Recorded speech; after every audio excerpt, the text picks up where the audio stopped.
Hi, everybody. Good morning. My name is Nicole Rombe. Thank you so much for joining us on this lovely, beautiful morning. And I will be your host and moderator for today's conversation. I come from the company Sustain 267. For those that are new to our space, it's a youth-led platform committed to driving climate action, sustainability, and environmental justice across Botswana and the broader African region, really. So, through storytelling, policy engagement, partnerships, we create spaces where young people and underrepresented voices and can shape the future that they want to see. So today's webinar is part of our ongoing Just Transition webinar series, which brings together folks from all over. We have young professionals, we have innovators, we have experts to unpack what a fair, inclusive, and climate resilient transition looks like for Botswana and beyond. So yeah, our goal with this series is to gather meaningful insights that will feed into the official youth statement at the upcoming local conference of youth, which will be held in August 21st and 22nd, if I'm not mistaken. So this is not just a conversation, it's part of shaping the national and global policy from a youth perspective. All your perspectives, all your perceptions will be included in that youth position paper, which is then going to be shared at COP29 and to Botswana and beyond, essentially. So, yeah, there's just a small overview of Sustain 267 of this webinar series that we're hosting. And today, our theme is youth, the role of young people in shaping a fair, just transition. So essentially, we're here to explore how young people can play an active role in Botswana's transition to a low carbon economy, especially in sectors like mining, energy, agriculture, and environmental management. We'll discuss what skills are needed, what opportunities currently exist, and essentially how youth can drive innovation and influence policy in meaningful ways. I know I just said quite a bit, but I also would just like to mention I don't want this to feel like a lecture. Our cameras are off. It's comfortable. We're having conversations. We're curious, we're asking questions. I want it to be a conversation between the three phenomenal women that will be speaking today, the people that will be in attendance. Let's make this interactive. Let's ask questions if we have anything to ask. There will be a segment of question and answer, but if you have a present question, if you hear something that sparks your interest, don't hesitate to write it in the chat, and it will be answered in due time. So we're honored to be joined by three beautiful women, each bringing a wealth of experience and a unique perspective for today's discussion. Um, I think we can do the honors of just letting them introduce themselves. So, Giledile, do you want to go first? And then Labahang and then Masero. So, essentially, just your name, what field you're in, and who you are. Tell us a little bit about yourselves. All right. Thank you so much, Nicole, for the introduction of Sustain 267. We're learning a lot from you guys. And thank you for setting this up. It's great for youth to come together and just have conversation. I am Gileadile Ruda. I am an energy engineer by profession. I currently serve in the private sector, developing solar PV projects. As well, I am the founder of Women in Energy Botswana, co-founder with 4 other incredible young women. And that organization is to foster gender inclusivity in the sector. So thank you so much for having me. Of course. Thank you for coming, Labarang. Good morning, all. Thank you so much, Nicole, for the introduction. Also, I just want to highlight and commend Sustain 267 on driving these conversations. I think, I am really drawn to such platforms because I think, and I hope a lot of youth have joined in. I think these are the conversations that needed to be had while I was, in university and when I wasn't sure, even though I'd taken up the energy engineering path, that where sort of my career was headed and maybe the opportunities that were in the sector. But we'll go into that anyway during the conversation. But yes, I am an energy engineer. I am also employed in the private sector in a company that primarily does engineering, procurement, and construction of solar PV projects. I am currently studying my MBA in energy and sustainability, and I am a member of quite a number of councils, Women in Energy, the Green Building Council, and Women in the Built Environment. And, I'm just happy to be here. Thank you for having me. Thank you so much, Lebogang. Such experienced women. I love it. I love to see it. I love to see young people in spaces and just taking up space, and especially young women. I'm not discriminating against the men, but I love to see young women in spaces actually taking up space and having their voices be heard. Thank you for coming. Masero? Good morning, everyone. My name is Masero Tebele, and I am an environmental quality specialist. I completed my master's in environmental resource management last year and soon to do my PhD. I am the founder of Soil and Hydro Testing Solutions, which is a business or company that basically looks at testing soil and water for agricultural and environmental purposes. And we are currently based in Gaborone. So yes, I'm very much interested in sustainability, smart agriculture, and just the part of conservational agriculture. So these chats really help us in defining that, and more especially for youth, we have a problem in that we don't have a lot of youth spaces. So with such, it actually helps us to voice our concerns. So thank you so much. All right. Thank you, ladies. Congratulations to all of you in your different avenues. You all sound like you are doing amazing, amazing stuff. Yes, and I'm pretty sure from this webinar, a lot of people would want to connect with you at the end of it because we're all very excited to hear what you have to say. With that, I think we can jump straight into our panel discussion. So I invite all the attendees to listen actively. Feel free to submit your questions in the chat, as I mentioned. And yeah, let's get started.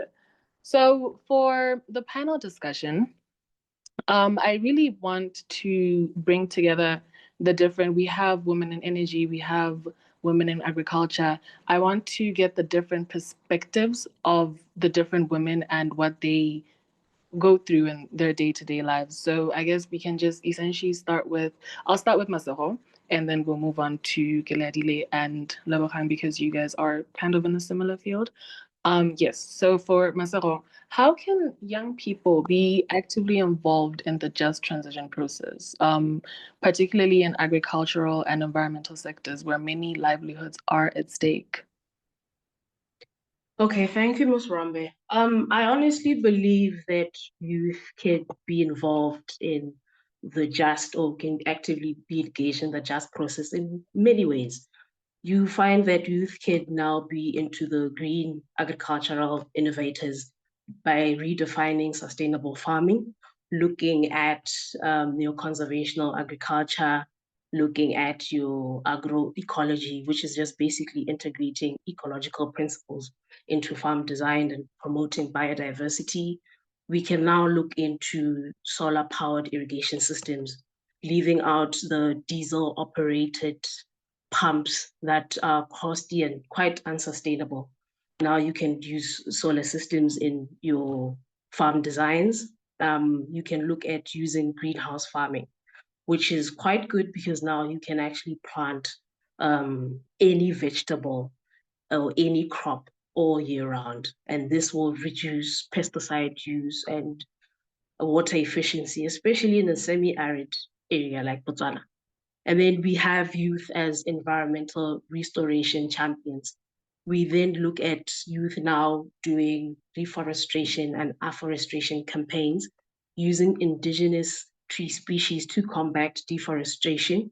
They can also participate in wetland and rangeland restoration projects and actually organize wildfire management units.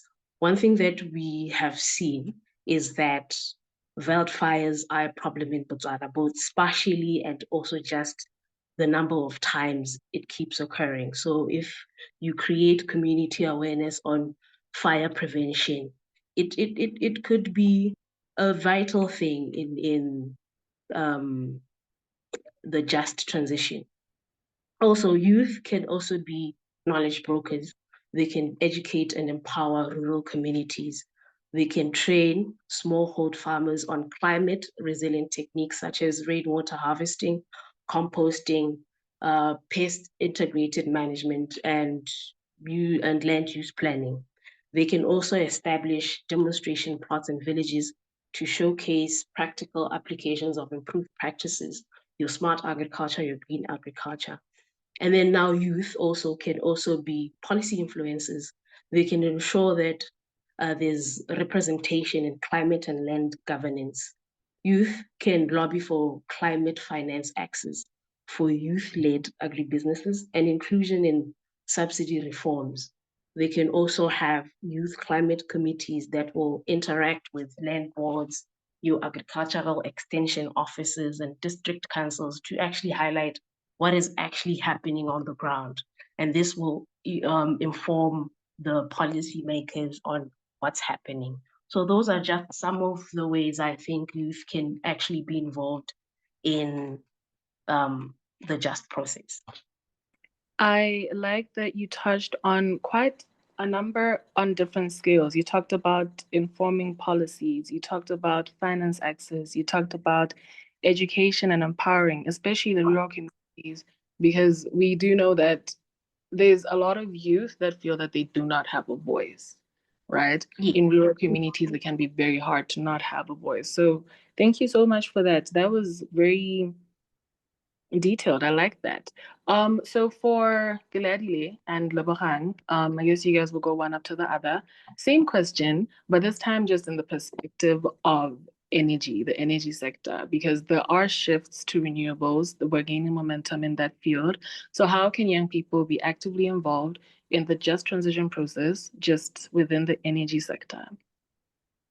Thank you, Nicole. And the previous speaker as well. I think you did touch on energy, which is great because agriculture and energy, there are great synergies there.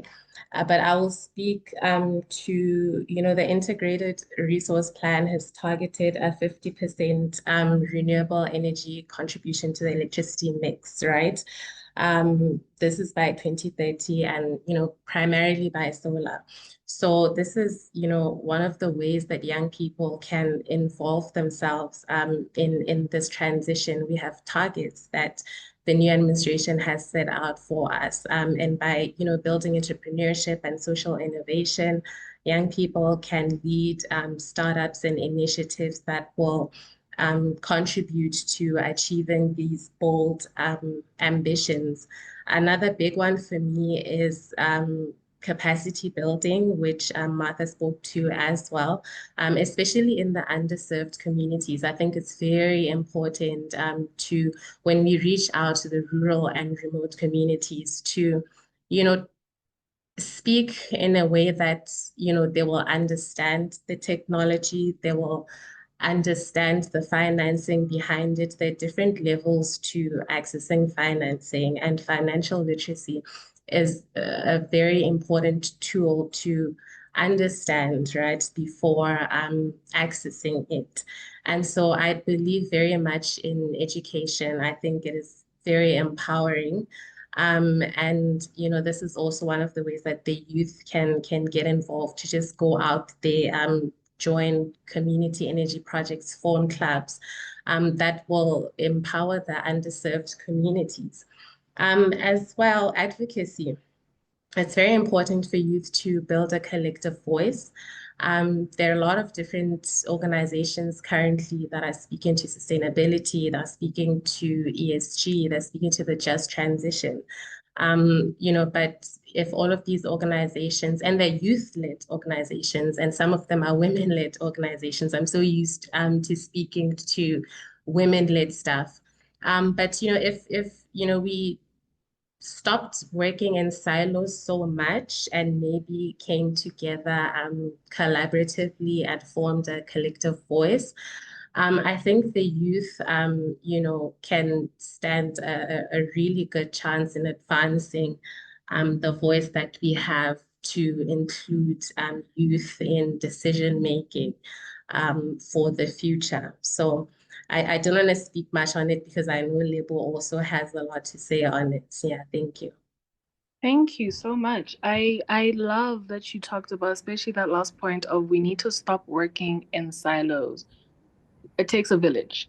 We are better as a community. We are better as a collective voice as opposed to just one person here. Just, hi, I'm Nicole, and this is what I'm going to say today. But if we're just a lot of us actually not working in silos and coming together as a collective voice, I love that point as well.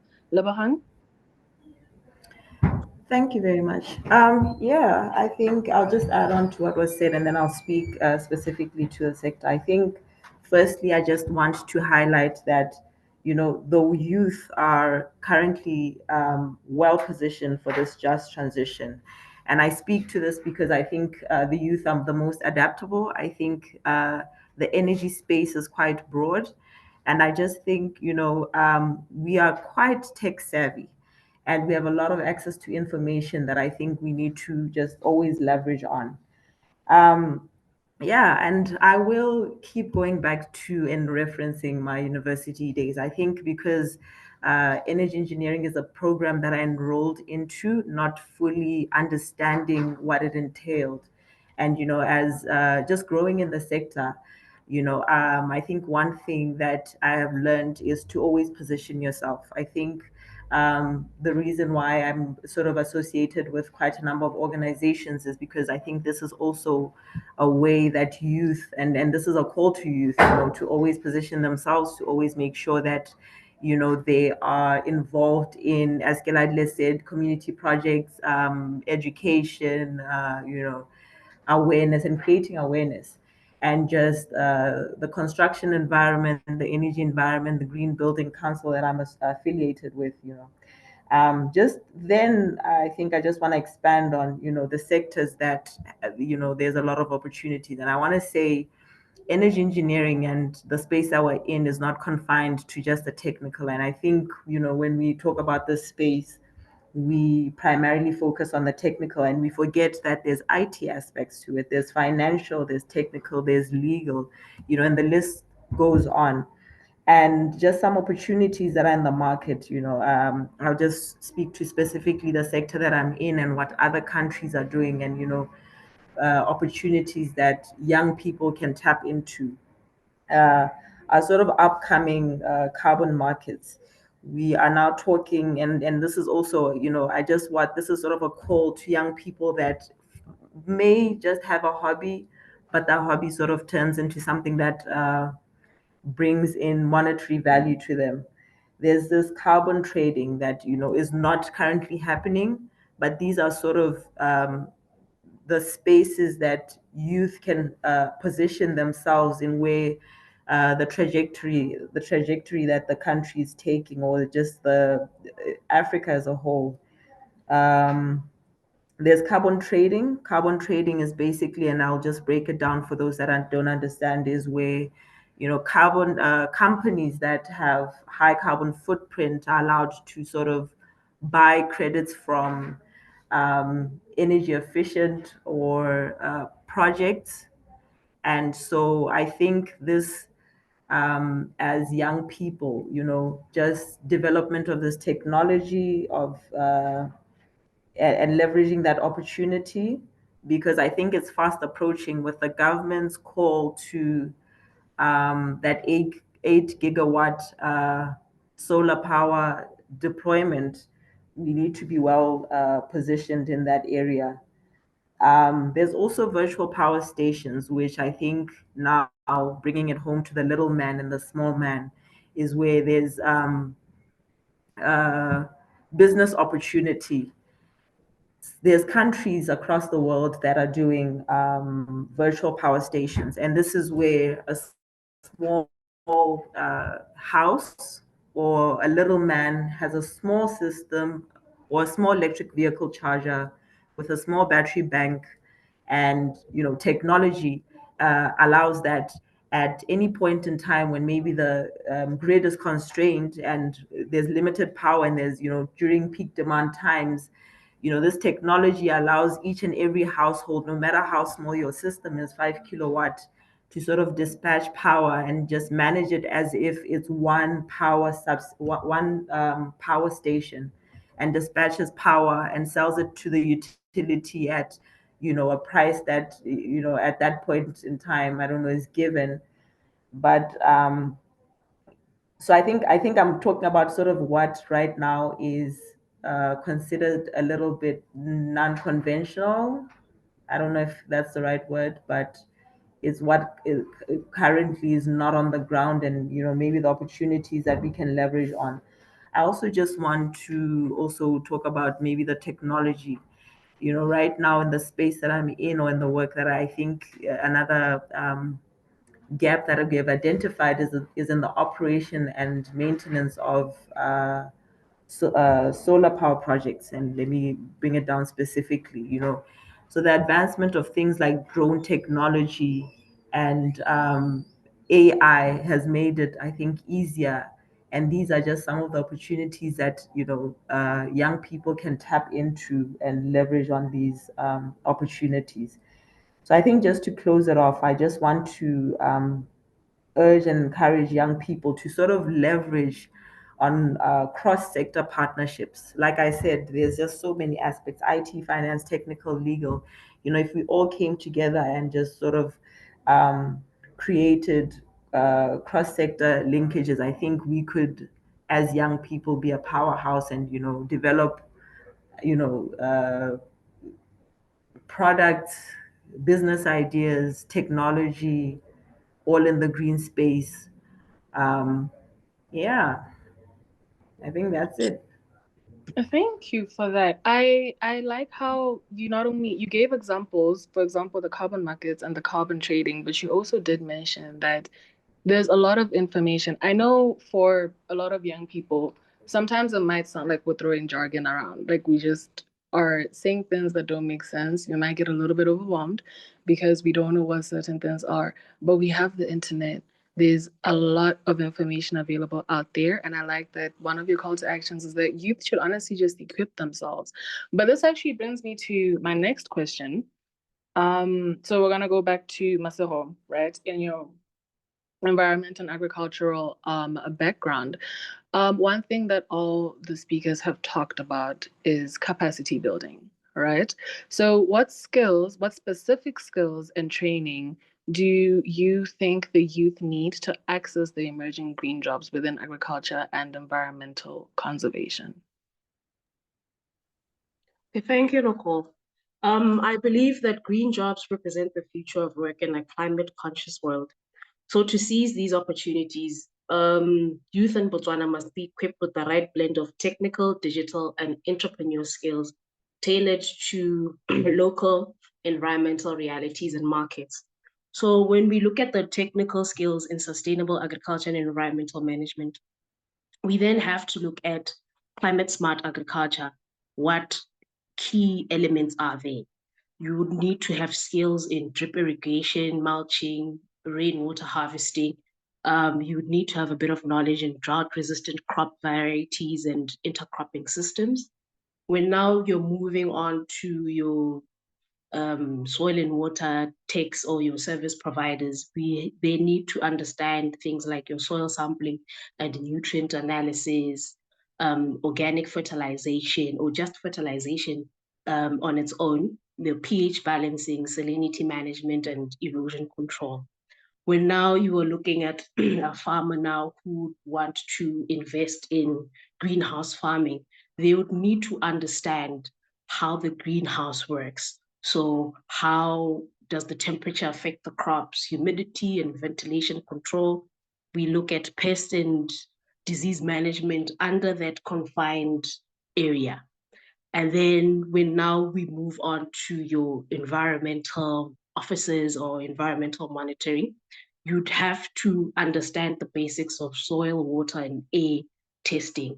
How do you test for it? And what are the BOB standards? And what are just the general standards for all of that?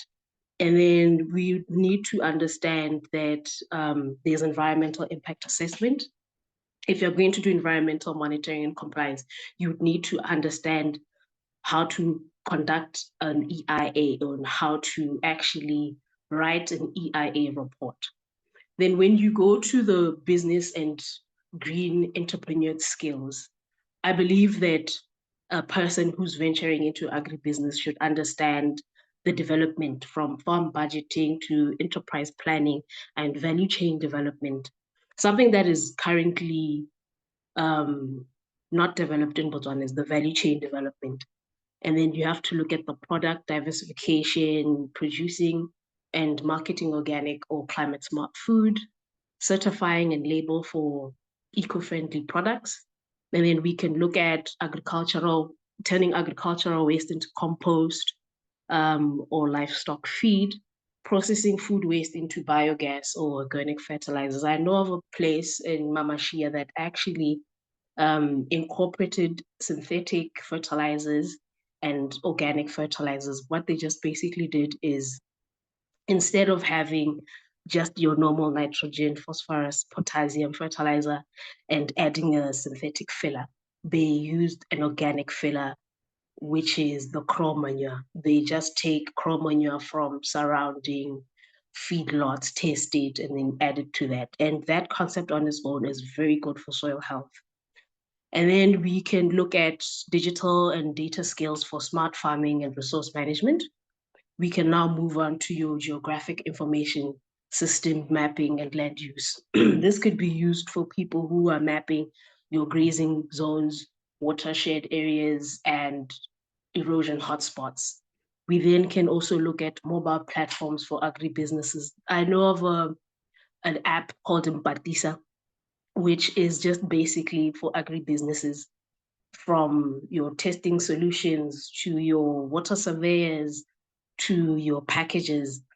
All of that services are provided there, so that it becomes convenient for a buyer to actually track prices or just have access to all of that information.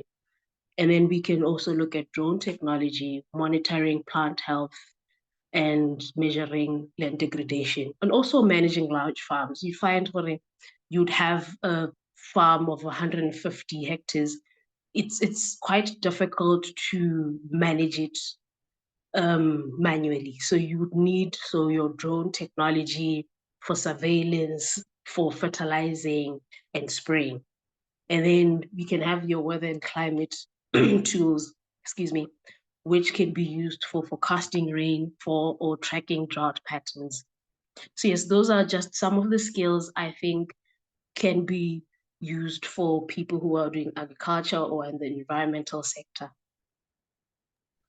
I love that you touched on so many different sectors and so many different skills that can be acquired for the different sectors. For example, you have your EIA, you have your weather and climate tools, you have your smart farming, you have your value chain development. Like these are all different segments or segues rather that youth can venture into. And I do know that like there's usually with like some things like someone will think agriculture and they'll be like, okay, so I'm going to restrict myself to the traditional, you plant a tree, you plant a crop, you wait for the produce, you sell the produce, you make money. But it's not just about that. There are so many different ventures that you could go into. So thank you so much for that. Galadile, I'm going to ask you the same question, just within the energy sector. So what skills and technical training are most important for youth in your perspective to participate in green jobs that are related to energy and infrastructure? All right, thank you, Nicole. Well, firstly, at the core of skills is the technical ones, right? And that includes learning about the technology that you're using, whether it's your batteries, your inverters. That also speaks to, learning technology on grid integration for your hybrid systems and your off-grid systems. So you do need those technical skills that usually or commonly you will get from your institutions, your universities, your vocational training institutions. And then over and above that, I also believe in soft and entrepreneurial skills, right? Such as project management, and leadership skills. If you're going to be in this industry, in such a technical industry, you need to be able to know how to manage and lead projects. And these soft skills, for me, often there are a lot of incredible opportunities on LinkedIn. I vouch for LinkedIn so much. I've personally gotten so much from it. I recently graduated from the Africa Fellowship for Young Energy Leaders. It was a 6-month, very intensive program with masters and PhD level students. I also graduated from the Future Female Leaders in Energy under the University of Cape Town. So there's just incredible opportunities that teach on these soft skills, and that you can just get or have exposure to from LinkedIn. As well, in terms of skills, digital is at the core of innovation and the future. So it's also incredibly important to familiarize ourselves with digital and AI skills. And these, in terms of renewable energy, speak to remote monitoring and smart metering systems. Masego spoke to, if your farm is located so far away from you, how are you able to monitor your solar plant facility that is there? There's remote monitoring apps that come with the brands that we're using today. So it's important to familiarize yourself with these and know them, such that you're able to, monitor your system remotely. If there are any alarms, they're raised in real time and act on it. And that just speaks to, longevity of your system because it's better taken care of. And then there's opportunity as well, like Lebo touched on in operations and maintenance. There's a bit of a gap there in the industry. So if young people plans after they have been commissioned, they can, have using their entrepreneurial skills, project management, they can get into business of, operating and maintaining the plant after it's commissioned by the big local organizations. So that's just touched on this that I believe you for the green economy. For the also had a lot of you what's next. You have no idea what you're doing. There are so opportunities on LinkedIn and hanging with what Orang said and also with what Zilla said. Just about long. So thank you so much for it. Let me just repeat the question. What skills and technical training are most important for you?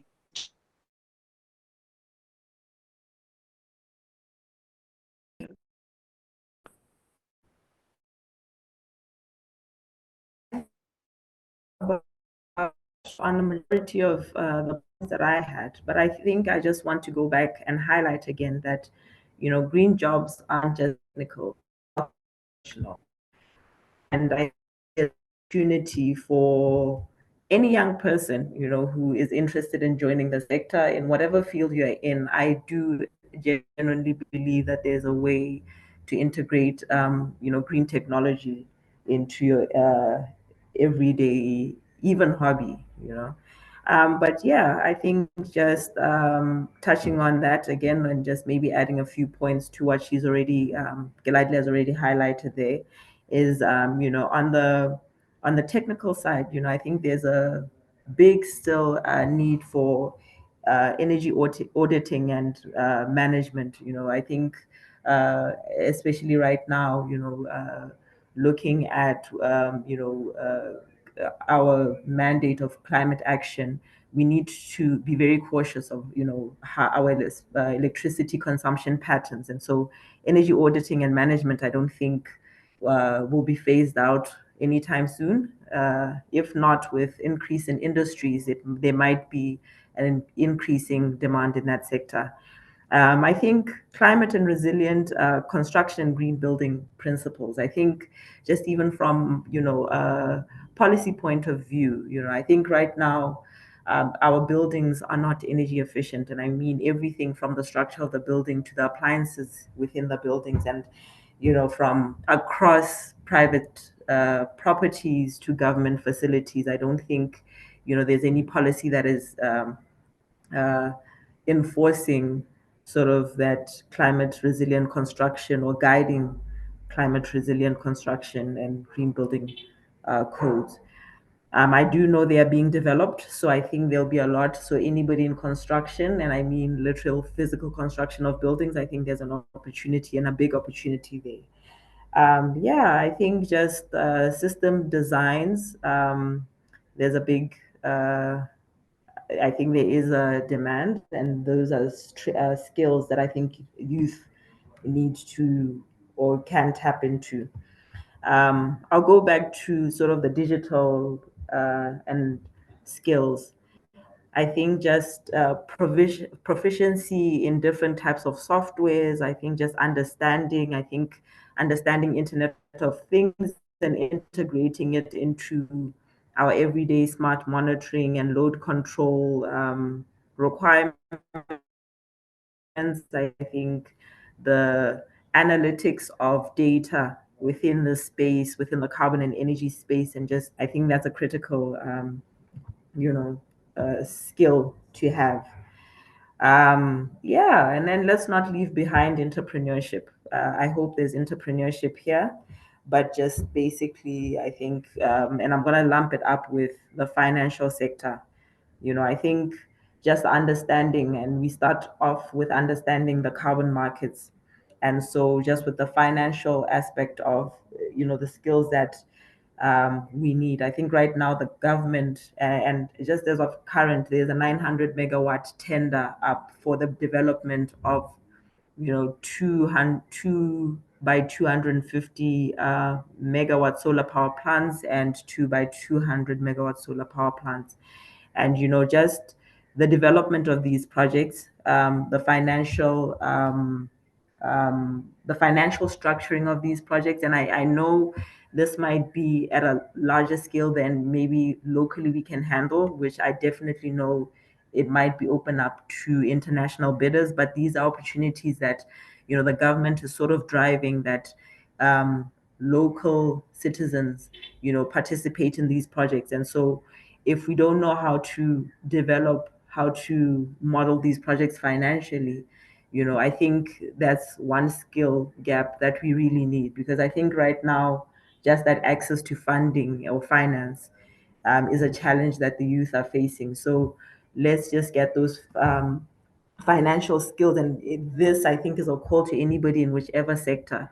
I think, I don't know if we are considered high risk as youth, but we definitely to sort of get involved in this just transition, and um, take off with our ideas, the different ideas that we have. We do need and require funding. So yeah, I think that's definitely a critical skill that anybody and everyone who at any point will need funding or access to finance needs to, at least, at the very least, just understand the process.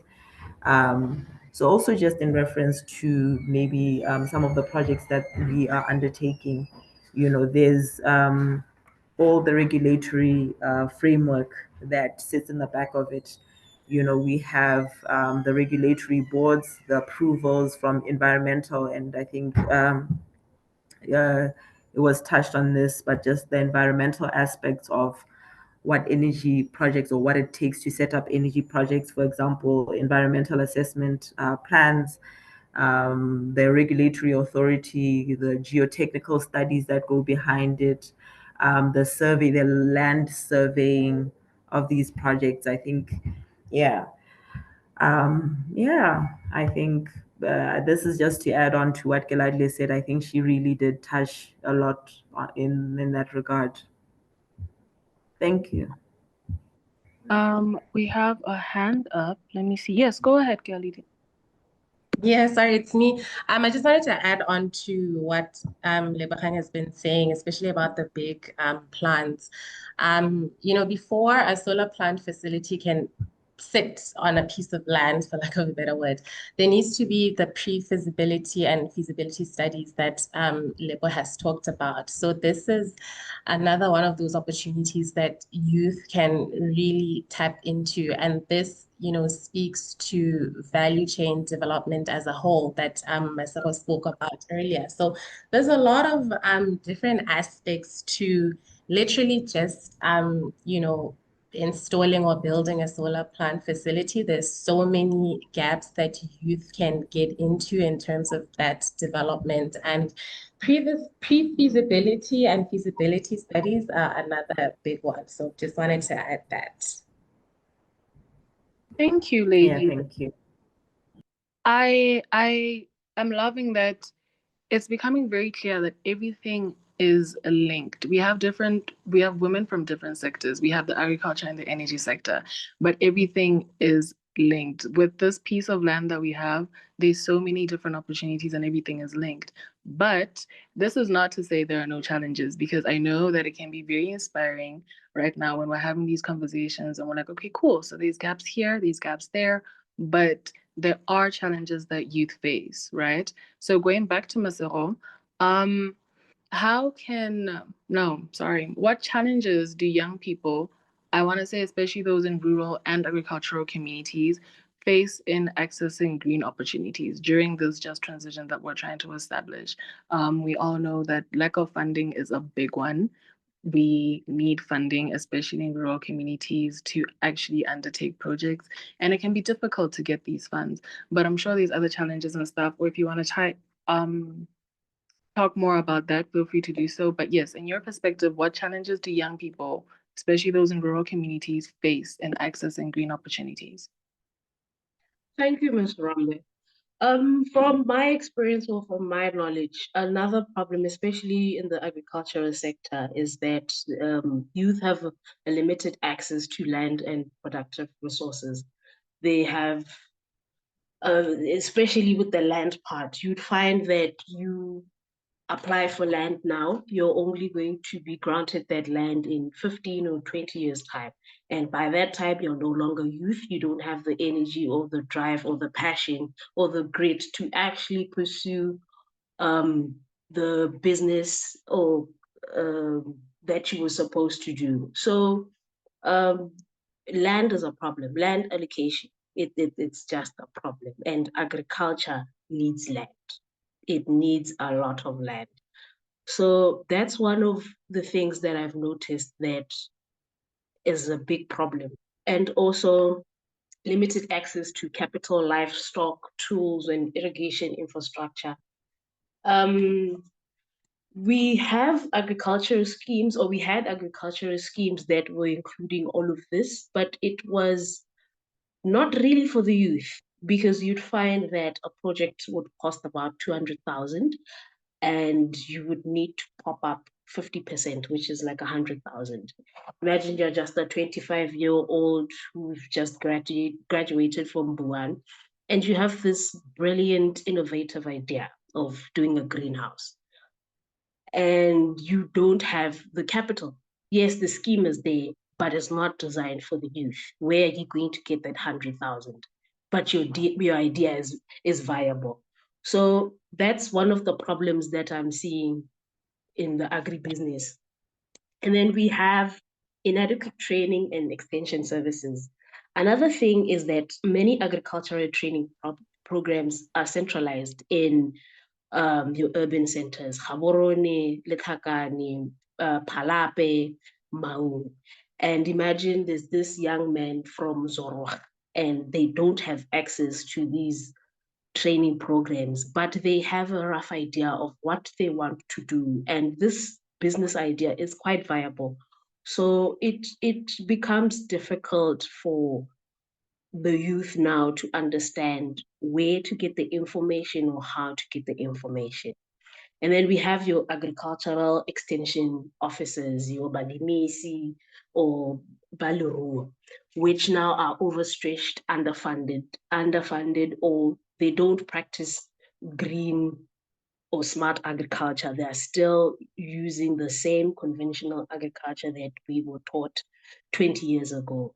But now we have issues of climate change, we have global warming. So it becomes difficult now for one to propose an idea to these extension officers when now they are not well equipped to fully understand what you want to do and how you want to do it. And then we have weak representation in policy and decision making.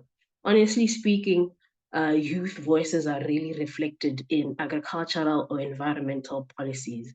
You can identify that with also the policies that they create or make. You can see that they are not tailored for youth, just like the schemes for agriculture and environment.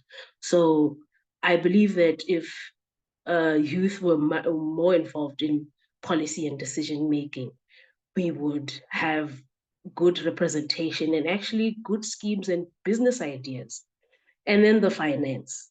That one is a problem, I think, in all sectors. You'd find that you approach your financial institution, your CDAS, your NDB, and you have this project that is about 500,000. They require collateral. And collateral at that point is money or a piece of land that is also a problem now. So you find that most business ideas or projects don't go to the financial stage is because of the collateral. So I think policies need to be formed in order for youth-led agribusinesses to thrive. Those are the main issues that I think are affecting the youth. And the one that has personally affected me was the financial institutions. You'd find that also just green innovations are high risk. And some financial institutions find it difficult to finance that, or they don't fully comprehend what you are trying to do. So if we could create, or if we could have a platform or just a financial institution for youth and by the youth, then I think it would make things a lot easier.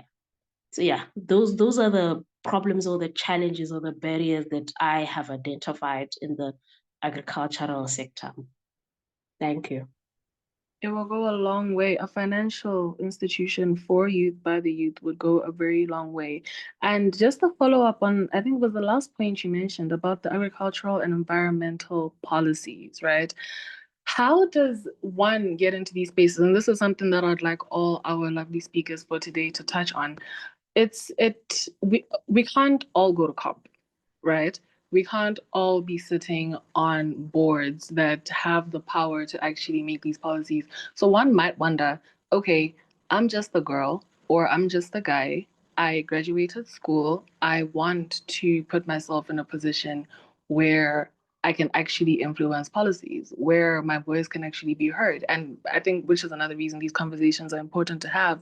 But how do we get into these places to be in a position to actually be a policymaker is something that you can think on. If you have an answer, you could just raise your hand. And this is to the audience as well, in case you guys want to touch on it a little bit.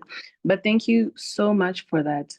You also mentioned something which went back to what Kiliadile and Lebogang mentioned earlier, which was capacity building. A young man in a rural area does not have access to the information that people in urban areas could have, for instance, right? And even though there are all of these opportunities, young people in marginalized areas are not accessing any of these opportunities because they just don't know about them. If a fund is put out right now and this young person actually qualifies for that fund, they don't know about it because all of these opportunities are mainly based in urban areas, in your big places, in your big communities. And that's also a gap that needs to be addressed. So thank you for bringing that up, bringing attention and light to that. Same question, just in the energy field now. Gladys, how can youth-led innovation no, sorry. What are some key challenges that young energy professionals face in accessing green job opportunities or launching energy initiatives? Yes. Well, Marcelo touched on them quite a lot, as well as you, Nicole. Um, I think maybe I will expand again on financing, because I was on another panel earlier this year, the SADC Sustainable Energy Week, and we talked about financing. And, I got to learn that the funding can be there, but how accessible is it? For example, one of the financial institutions had a subsidy out, right? Where they were assisting in agriculture-based projects that were inclusive of green energy. And of that, their ask was that the client pitch 35% of the total amount of the money, and 35% amounted to, of the cap, amounted to 140,000. Now, again, going back to my said collateral, where does, a young person in the underserved community get 140,000? So we need to maybe try and tailor financing to different target groups. We've already highlighted that it's mainly based in the urban areas and really caters for the working group or the corporate group. As well, speaking on the African context, we have Mission 300 currently, where Africa wants to power 300 million homes. And organizations like Rockefeller, like the African Development Bank Group are coming together. There's all, these funds being raised from Europe. But, I think the hope for me is that the funding trickles down to the smallest community. And that's also a conversation that we really need to push and have, especially as youth. We need to be included in these conversations, because youth are, sorry, can you hear that feedback? No, you sound clear. No? Okay. Because youth are the inheritors of the future, right? So who better to shape the decision of how funding is structured and everything than the youth. And then another one is information gaps. There's a lack of maybe youth coming up because they're just not exposed to a lot of the opportunities that are already there and available and accessible. And if you're not exposing yourself again to like LinkedIn or to what is going on in the industry or to attending webinars such as these ones, then you won't be able to know what is going on. So another thing is just to push youth and to encourage youth to just always be present in such discussions and to ask questions and to contribute. And you grow from that, So just to touch on that, but Masaba did a very good job in addressing that question. Thank Thank you. you.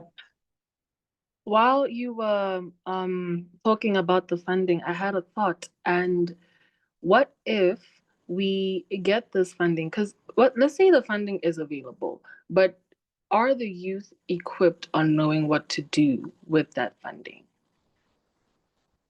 Exactly. That's another point where now we need to teach on financial literacy, because the funding can be there, but do we know what level of funding we need, what type of funding we need? Is it debt? Is it equity? And how to use that? So I think financial literacy is also a big one. Yes. Thank you for that. Lebohang, any thoughts on the challenges that young energy professionals face? Yeah.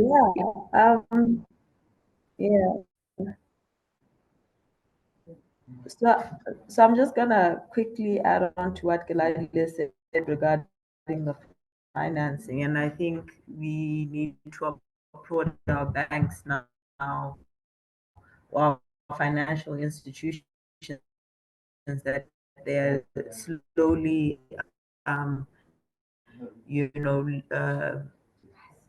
know, including young financial managers and financial experts within the organizations, because within the green structure, I think just spanning just a few years ago, it was really hard to get green financing. And if you got green financing, it was definitely not local finance. And just of recent, with the green bond introduced, banks are now issuing green finances. But as a few months back, companies still didn't know how to structure their financing and what this green financing product was and how it is. Because, traditionally, the green finance structure is sort of rigid, put up equity or put up, some collateral of sorts for you to get funding. And now, I think we're seeing in the sector, we're seeing sort of a transition with, the climate action drive and green sector drive. Now our financial institutions are coming to the board.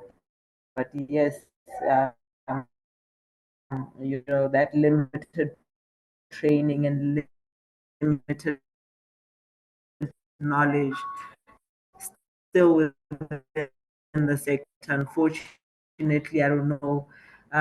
We still have a significant amount of people that are still sort of rigid in that way of thinking. And I think financing should be creative. I think it's not a linear. I don't think a linear mode should be taken to sort of assess if somebody should get access to funding. And I think for the youth, this is something that um, yeah, we really need.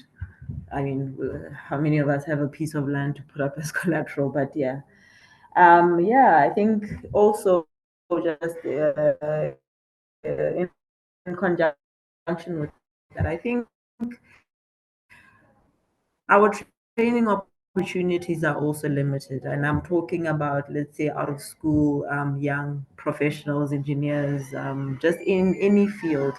I think a long time ago, we had where systems where a firm or any firm would take up 20 young people, right? And they training opportunities for a lot of young people. Even if you didn't make the cut, eventually, you leave that building post your 6 months, your 1 year, 2 year internship. You leave that company with some, recent, I think a lot of companies, the fact that we can't afford to, but you know, every year a company can maybe take 1 or 2 interns at the maximum. And this, I'm talking about SMMEs and just medium scale companies. And so, there's just that challenge there. Um, just the training, I think, yeah, the link between post university and the sector. Conference is 10,000 Bula, and how many young kids, I think there's always opportunity, and we do not hold on to that as young people, because we have platforms such as LinkedIn. Sustain 267 is doing such a good job in terms of hosting, these and it's very unfortunate to see, low numbers of young people, tuned in to the sessions, because this, I think, these are the platforms that would essentially um, help us and from them. But also with that said, you asked what is a starting point for young people, as you can't just climb up the ladder.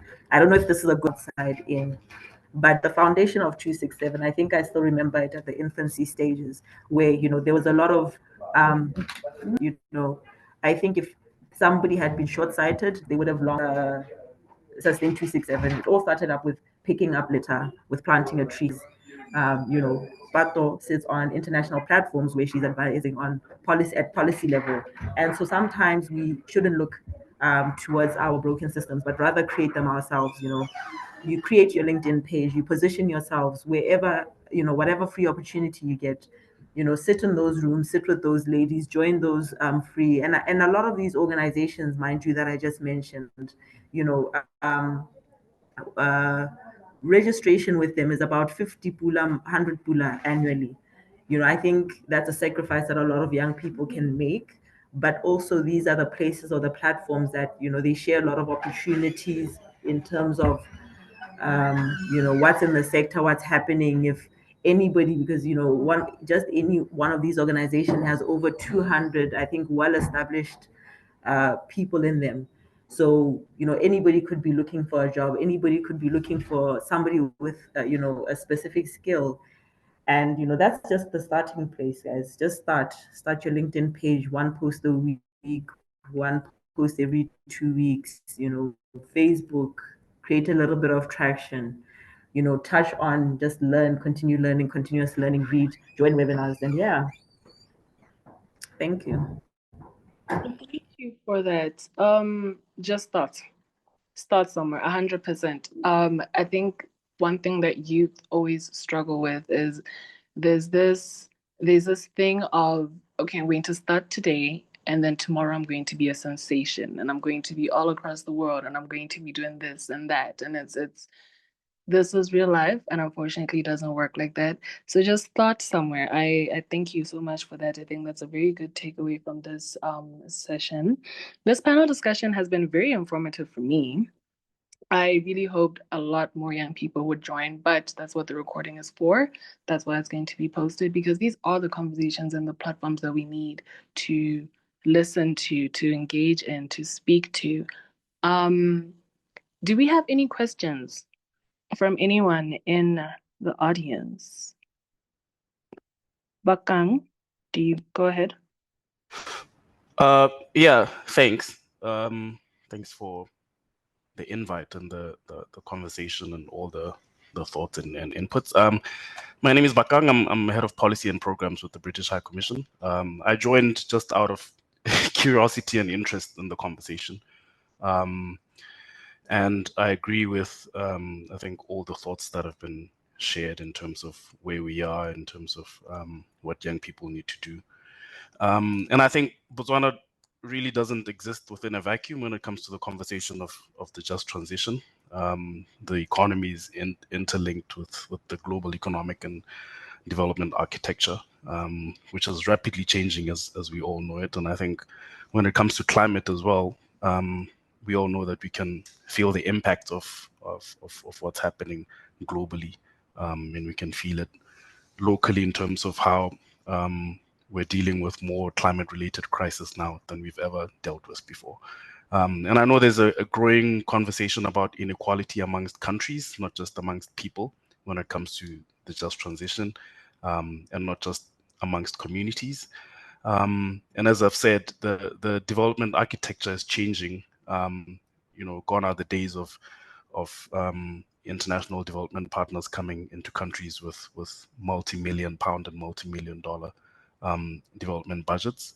And I think this demands some creativity and innovation in how we take forward the conversation on the just transition, and even on how young people play a role in the just transition conversation, whether it's access to finance, capacity building, access to opportunities, and all of that. I had the pleasure of joining a panel discussion a couple of weeks ago at Chatham House, and this was a partnership between the University of Leeds and the South African, is it the National Mine Workers Union or something? And the University of Leeds is doing research, I think, across 13 or 14 countries on comparing like the just transition journeys in each countries. And it was interesting to see how they did it in South Africa, partnering with a trade union where the workers were directly impacted by the mine closures, the coal mine closures, and the transition away from coal in some of the communities in South Africa.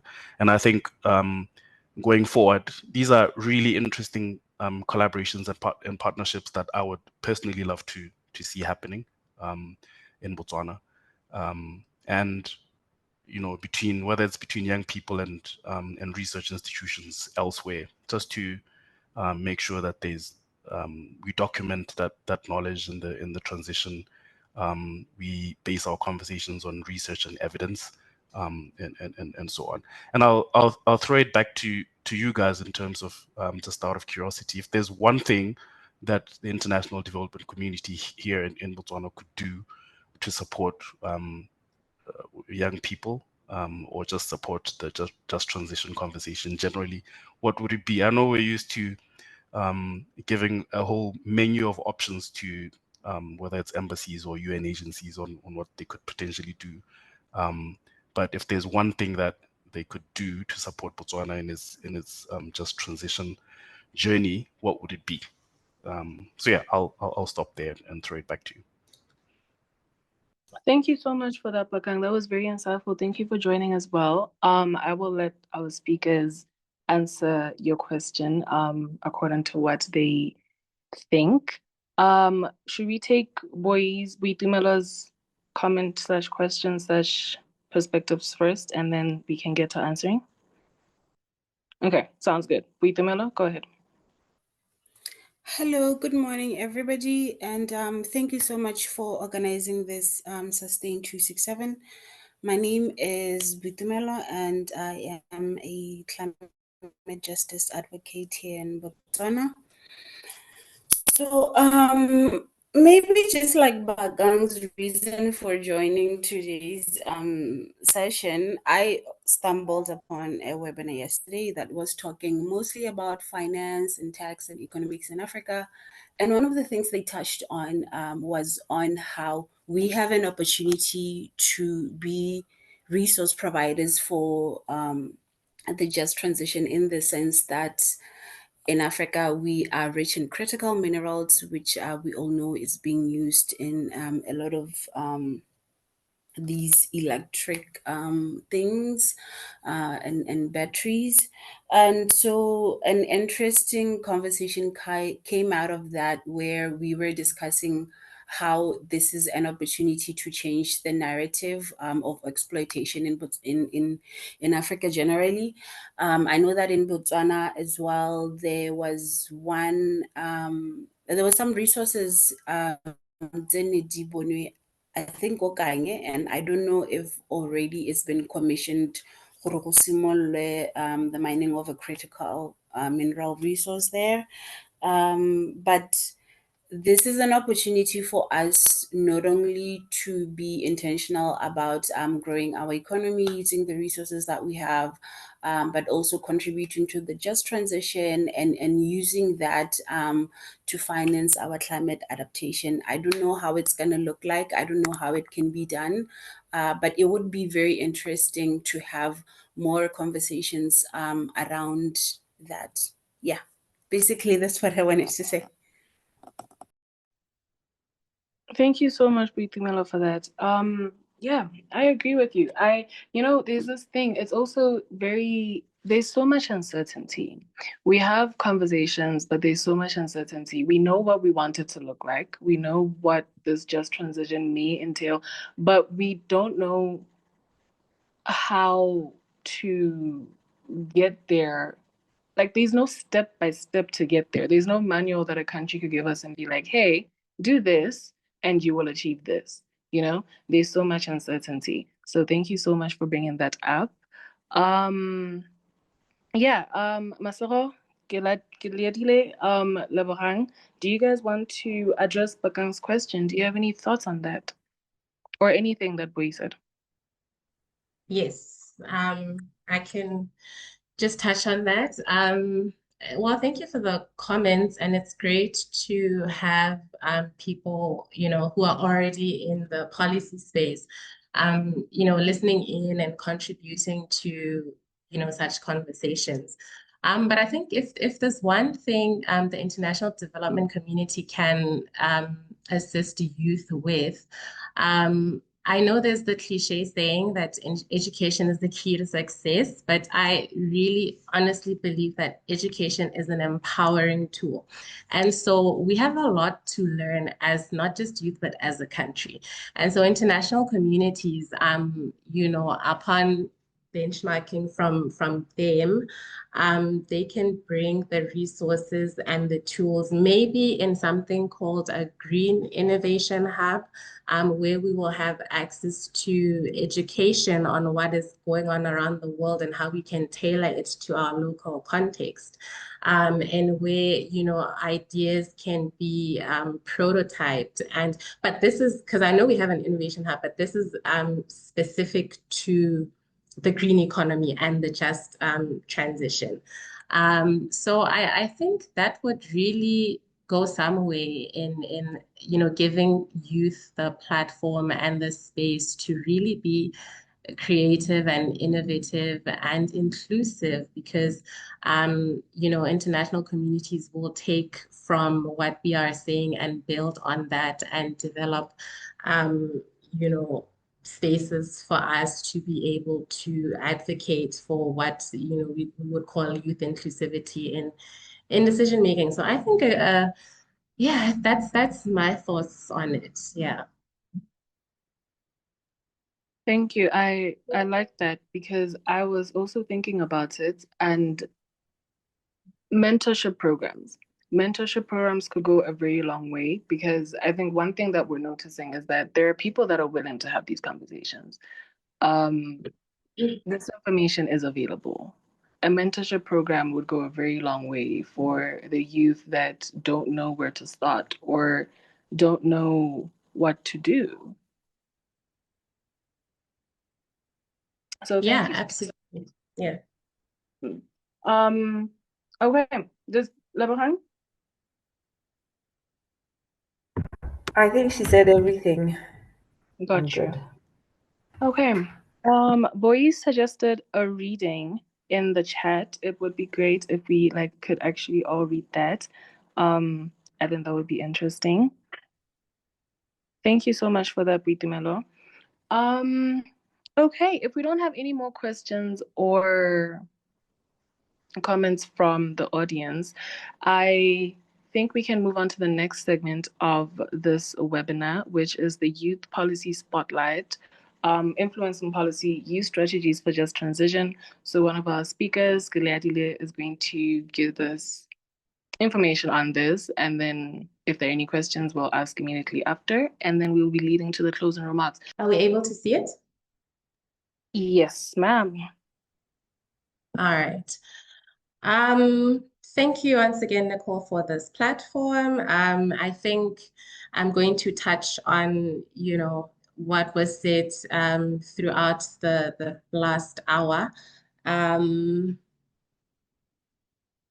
I'll just get through it. I do get across my points very quickly, so I might just finish in shorter than my allocated time. But yeah, youth strategies for a just transition. We're just going to get into what is it, youth at the center, influencing policies, and what's next. So what's the next step? A call to action for the youth. So I think we are well versed with what the just transition is. It's a shift from a carbon intensive economy to a low carbon one. And we just want to be inclusive as we, do this shift, inclusive of all the stakeholders and not excluding especially the vulnerable, the marginalized, the underserved communities. So that's exactly what just means. So youth at the center means that, first of all, youth are a large demographic. Africa has one of the youngest populations in the world, and we really should use this as an opportunity. We can leverage on this as an opportunity to just have a collective voice as the young people. And for long-term sustainability, because youth, have such a large demographic, they must be included to have a relevant voice in the decision making going forward, to have a voice of innovation. Youth are the most impacted and affected when we speak to climate change, um, because they are disproportionately affected as well as women. And this is why youth should really stand up and be at the center of conversation. We do have a high unemployment rate. I think we stand at 42 to 46% in Botswana, which is, I stand to be corrected. But I believe that's correct, which is higher than the normal global average, much higher. So this should really raise alarms, and we should jump to how we can address this, right? And one of the ways is just including youth towards this just transition, because the just transition is a hot topic at the moment. Everyone, every stakeholder, every industry, every ministry is talking about it, and all of the different stakeholders, public, private, civil society, are affected. So, if we all just cohesively came together with youth at the center, we could drive forward. Youth are also, drivers of innovation and creativity. I think with every new generation, we're just getting more and more innovative. And that's, speaks to, digital literacy and AI as well. And the Internet of Things. It's just AI is growing at such a scale that we need to catch on. And I think youth are the ones who are most exposed to it at the moment. And so, they should be able to make better and more informed decisions that are inclusive of the digital and AI era. And most importantly, youth are inheritors of the future, right? When we talk about sustainability, we talk about using resources of today, without compromising those of the future, right? So we don't want to compromise resources for the future generations to come. And so who better to shape this conversation around sustainability, around ESG, around renewable and clean energy than the young people. And when it comes to influencing policy, there are a couple of pointers that I wrote down and that, again, we did speak about. And one is just getting informed, first of all. We need to understand what the just transition means in our local context. I already alluded to the integrated resource plan that speaks to a 50% mix. That will include renewable energy, primarily solar. And there's potential for wind. And there's biogas as well. Biogas, I think, is doing quite well. It just needs a higher uptake. It needs to be scaled up. But I know that the government, has been doing I don't know whether to call it a pilot program, because it did quite well. But biogas is a source of heating and lighting, and especially for the underserved communities. So it's important to really just understand the local context of Botswana and what it means for us, before understanding, a broader context, which is Africa and which is then globally. It's also important to build professional networks to really just organize and, mobilize each other, because a collective voice is louder, is stronger, is more powerful than one voice. And there's so many different organizations at the moment. There's Women in Energy, there's Women in the Built Environment, Lebaran talked about, there's Sustain 267, we're here today because of them. Sustainabiz Consulting, I think Dumelo is part of that one, I'm not sure. I think so. Botswana Women in Construction. I know there's a lot of women in there, but there are a lot of youth organizations that are there already, and there are ones that are coming up. And so just building building a network will expose you to it's a source of opportunities. It's a platform for collaboration, and it's just a collective voice that can engage government and industry leaders with a more powerful voice. So it's important to just build a network as youth. I also spoke about education. That it really is a powerful tool, raising awareness. A knowledge-based economy is what we speak of, right? Community engagement is very important, especially when you want to undertake projects, because your community is your beneficiary. Your community is your support system. Your community is the people who will back you up when you take up your idea to a stakeholder who is supposed to invest in you for you to scale up this business. So it's very important to have that engagement with your community. It's important to engage stakeholders, and that just speaks to increasing your visibility as a young person. Personally, I think because I really try to put myself out there, I am here and there selected to be part of technical working groups that inform, just uh, um, how to shape an initiative that speaks to the energy transition. So currently I'm part of two technical working groups. And I believe I got those because I am visible, right? I attend, these webinars, I attend conferences, whether online or physically. Physically is a challenge, like Lebogang spoke to, because sometimes the fees are high, but there are ones that are free as well. And so, and yeah, just online as well, and engagement with the stakeholders, the relevant stakeholders. There's a lot of disciplines in engineering. So, with what engineering you're in or what industry you're in, there's always, functions in that particular industry. Just go and engage, go and network. You meet people in the industry, you meet people who have walked the walk, and, they're able to advise you, or you just learn by watching. And then there's research and development. It's critical as youth to data collection and research are very important because they allow for, they're a support system for your business case, right? To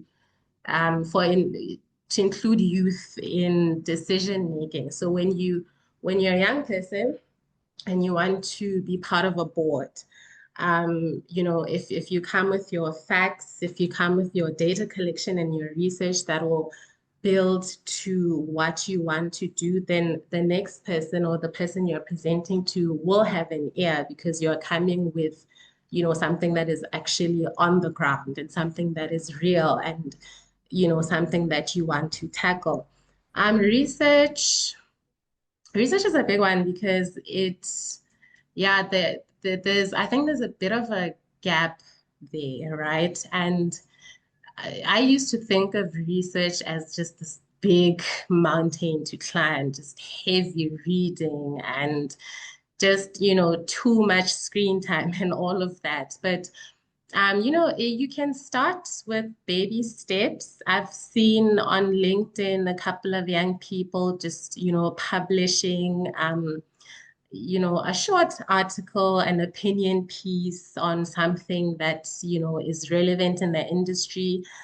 So I think that's a very great way to start in terms of research and just publishing short articles and opinion pieces. This is another thing that will bring visibility to you. And the next time stakeholders and policy borre bakang want to make a decision, they'll remember that, oh, I've seen so and so always, talking about policy and this and that. Maybe let's give them a call and hear their opinion.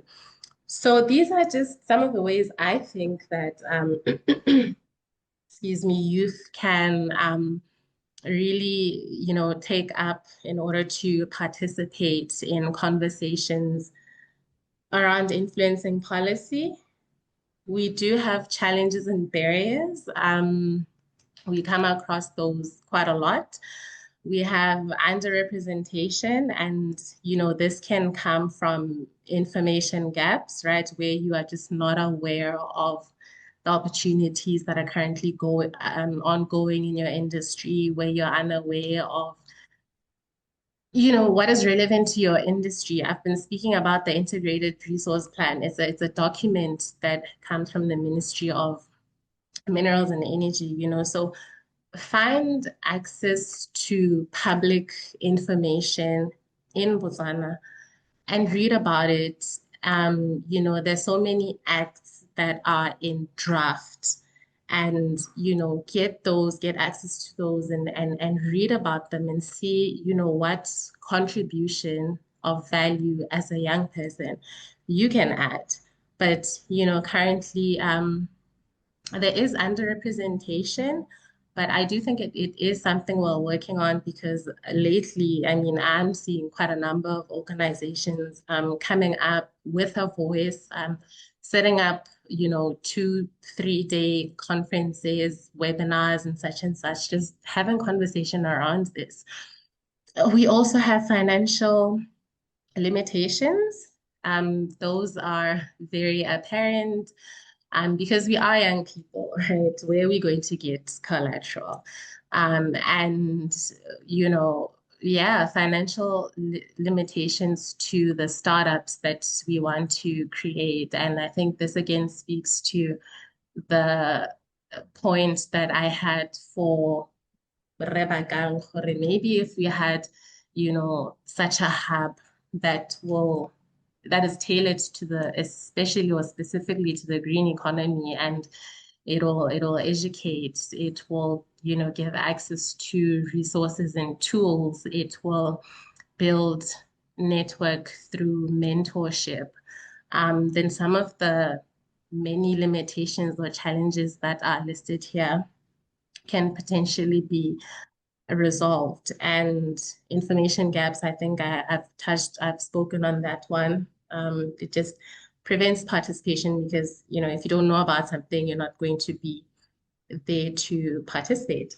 And so, what's really next for the youth? I really encourage joining, youth climate councils. I know Sustain 267, speaks to climate policy. I know Green Africa Youth Organization.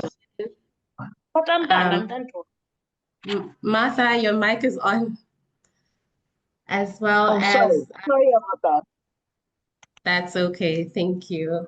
Yeah, just joining these networks will expose you to a lot. At Women in Energy, we currently have a WhatsApp group with just under 300 ladies, and we continuously share opportunities in the energy industry. And like Lebohang was saying, if this kind of group existed when I was graduating for university, maybe I'd be a lot further than where I am today. But it just exposes you to what is going on. And, it's also a space where you can, because it's different levels of women, it's students to women in leadership. It exposes you to someone locally who you could potentially reach out to mentor you.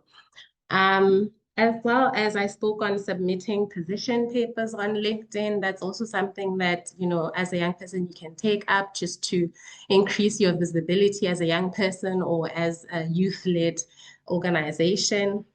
And that, can speak to advocacy and empowerment as well, because your papers are talking about advocating for inclusive policies for youth. This will open up access to green jobs and green finance. And lastly, our TVETs, we need to look into curriculums, right? Because I think they're the ones that have less stringent requirements to get into as compared to the bigger universities. So if we look at the curriculums there and how they tailor skills that match, the green economy or the green jobs, this is one of the ways that, youth can be empowered to participate in the green economy. We need to check those curriculums and make sure that they align, because we want to, deviate from a skills mismatch, which will now increase unemployment rate in our country. So we also, we just need to look at the skills that, the institutions, the educational institutions are producing, and what the need is in the green economy. And well, just to wrap up, what better time than now? The energy transition is a really hot topic. I don't know if it's because I'm in the industry, but there's talk around it almost every single day. And it's also great that the government, the new administration, has, sort of given priority to it. So, the time to really stand up as a young person and to act on how you want to act and what you believe in for the green transition is now. So thank you for your time. That's what I had for you, which I think the other speakers beautifully touched on as well. So thank you so much, Nicole, Sustain 267, for this platform. Thank you so much for that. That was a perfect closing.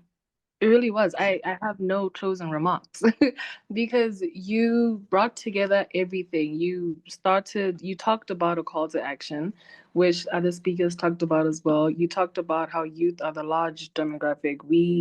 If not us, then whom? You talked about what we can do. I thank you so much. That was very, very insightful. Are there any questions from the audience before I do my closing remarks? Or comments or last minute suggestions? Yes, Vitamela, go ahead. But one thing that I'm missing from today's discussion is I know that there's already of the mediums that your online platforms, your LinkedIn art, etc., etc. But I think what we also need to talk about maybe in the next session. I hope that this is going to be a series, Sustain 267, because it's a lot.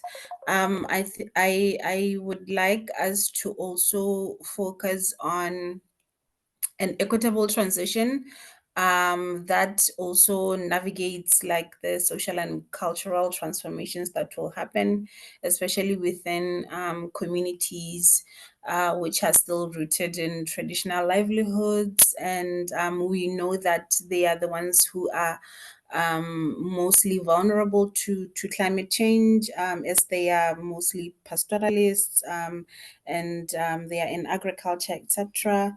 We know that in Botswana, we have community structures where traditional knowledge plays a vital role. So, how do we empower young people to not only be recipients of these new skills and opportunities, but also to lead in the co-creation of this so-called socially and cultural just transition that I just talked about. Specifically, how can we ensure that there are innovative solutions are genuinely integrated in the transition, they are respected, and they acknowledge what we already have, the existing traditional ecological knowledge and some of the community-led strategies, without just imposing solutions to them, but also sitting together and discussing. I'm so glad that Sustain is leading this topic from a youth point of view in Botswana right now, because I believe they have an ongoing or just ended project on disinformation around fossil fuels. And I really liked how they got into communities, I think in Botswana, South Africa, and Mozambique, and they interrogated, or they sort of researched around the mining companies which are there, and they were able to see, is the community really benefiting from this, or is it not? Is the mining company doing what they said they will do, or is it not? So So with the just transition, and then also with the issue of these critical minerals coming up, and Botswana possibly going to have a mine of that nature. How are the communities around those spaces, or in the young people around those spaces, benefiting from all of this, or participating in all of this meaningfully? Yeah, my thoughts are all over the place, so I was just dumping them. Thank you for allowing me the time to. Thank you so much, Boy. And it is a series. It is a series. We're going to be having another episode. They happen bi-weekly, so in about 2 weeks' time. I'll definitely send out the information to everyone that joined today. Hopefully, you can join the next one. And thank you for bringing that up, because how are these communities benefiting? How are the young people benefiting? Who has taken that into account? And I think it's very important to listen to people's stories at an individual level and actually understand what that means for the community at large. So, yeah, thank you so much for that. And it's okay if your thoughts are all over the place. It's fine. Nancy has a question for Lebogang and Gileadile. Go ahead, Nancy. All right. Okay, she typed it down. How do we navigate an environment where green energy jobs are mostly prioritized to people who have professional engineering courses? I believe in Botswana, priority is given to electrical and energy engineers. Okay. Labahang, Giledi, I don't know who of you wants to go first, but please share your thoughts and answer Nancy's question in the chat. All right. I think, Nancy, I'd need you to maybe elaborate a little bit more. I think I do understand, and maybe just if I am explaining it the way maybe you asked, are you speaking specifically to maybe solar projects? Are you speaking and you want to enter that field? Because as I said, you're talking about green energy jobs, and we basically were discussing how broad energy is. So I think, can you just zoom into maybe specifically what you are interested in joining, and maybe I can then speak to that. Okay, I presume Nancy might be still typing her message, but maybe let me speak a little bit on it. I think, Nancy, you are right. And just backtracking a little bit, I think the energy landscape is relatively new. It's coming up and it's developing. For example, when I graduated a couple of years back, we energy engineers weren't hired. I think nobody even understood what energy engineering is. Everybody understood what electrical energy was, and everybody understood what mechanical, but people didn't really uh, have a full understanding of what energy engineering was. And so even solar projects were, um, electrical engineers were prioritized for solar projects. And I think with sort of the development, the growth, and the trajectory the company is headed into, we're sort of seeing some of those walls come down. There are academies locally, and I know one specifically, the Green Solar Academy, that caters and does solar PV courses. This is both from a technical and a business side. On the business side, they do mostly business development and sales. So they will teach you basically about the solar projects, solar at a high level, and the projects for anybody who wants to go into the business aspect of solar. And then they do have the technical wing. There aren't any prerequisites for you to understand how to how to, or to join the academy rather. However, it is the regulation, and this is the rooftop solar system, does highlight that a certified engineer needs to do the installation. And correct me if I'm wrong, if we're talking, maybe you're talking a different field in energy, but the technical aspects, yes, you do need to be certified engineer and accredited or registered under the ERB to sort of be an installer.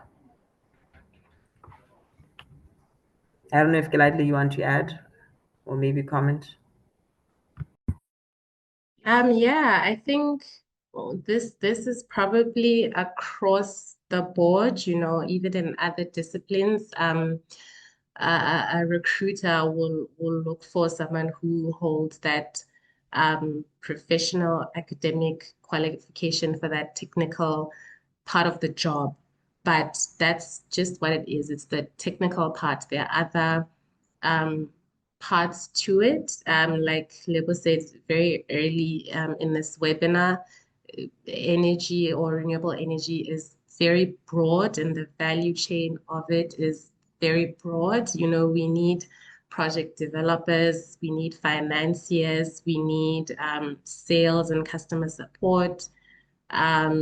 We need the soft skills. So if you're able to, over and above the degree that you have that might not be in engineering or might not be technical, if you do want to get into energy or a different space and you're able to do a short course, like Lebo is saying, they really do help, these short courses. So familiarize yourself with exactly what you want or what aspect of the value chain in the green economy you want to get into, and just find out what short courses are there that could get you into that market. Yeah.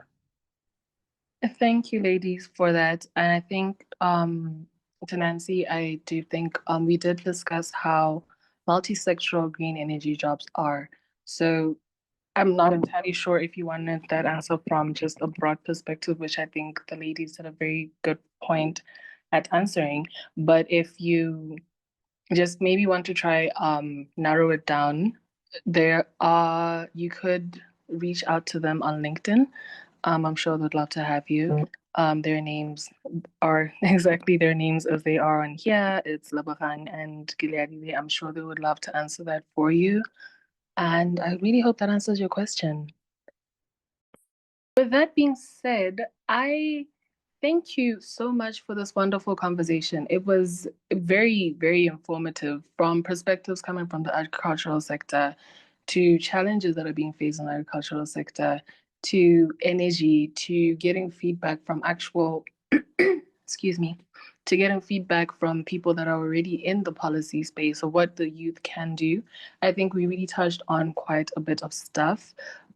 We touched on quite a bit of key takeaways. For example, ensuring that the youth are not just beneficiaries, but co-creators of development programs, putting yourself out there, posting on LinkedIn, making connections on LinkedIn, joining these youth climate spaces, attending these webinars, sharing these webinars, hearing people speak, getting your thoughts out there, getting validated for actually having an opinion. I think we touched on quite a bit of stuff, and I really am very grateful for everyone that came through. Our incredible speakers shared a lot of practical and powerful insights. I think that's the thing that I loved the most about today's webinar. The solutions and answers that were given to everything we talked about were very practical things. There weren't things that are too far out of your reach. You genuinely can just equip yourself with the skills and necessary information to achieve what it is that you want to achieve in this particular space. Just transition is a booming topic right now, and I think it would be very advisable for youth to jump on the bandwagon.